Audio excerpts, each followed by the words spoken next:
When I was a kid, I had no idea that people could actually see past the facade my father constantly tried to put forth. I was sure that he kept the moody and often volatile sides well hidden, saving the bulk of his real self for his family during private moments. Out of politeness, people certainly never made comments to the contrary, but that didn't mean they weren't thinking them. While in my 40s, this became shockingly apparent to me during a trip back to New York with my brother. We thought it would be fun to look up our old judo instructor, Cliff Yost.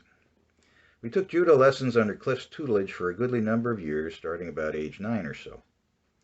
My parents were thinking that some martial arts training might serve us well on the mean streets and schoolyards of Brooklyn. I'm not sure if it ever really served its intended purpose, but judo was certainly an interesting sport that definitely toughened you up. Approaching Cliff's house that afternoon, we were in luck as he was just heading out the door when we arrived.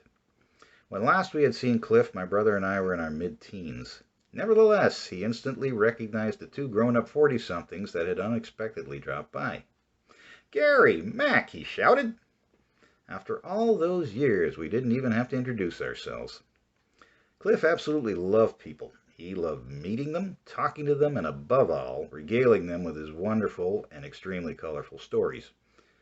Cliff had about the warmest, friendliest, and most engaging personality of just about anyone I've ever met. When he asked how you were doing, you got the feeling that he truly wanted to know. It was wonderful to see him after all those years, and we spent quite a few minutes getting caught up. He brought us up to speed about his current line of work as an agent representing entertainers working New York City's nightclub scene. Given his winning personality, I have no doubt he was quite good at it. Mac and I brought him up to speed as to our various careers and families, and the conversation progressed in a very lively manner. We also talked about the many colorful folks that crossed our path during the old judo school days. So many fascinating characters who went on to lead very interesting lives. Cliff did have an appointment to get to that day, so we had only a finite amount of time to reminisce. Before getting on his way, however, his face suddenly turned very serious. In a strikingly solemn tone, he then asked, "How's your dad?" Seeing the way his demeanor had obviously taken a turn, we asked why such a somber inquiry.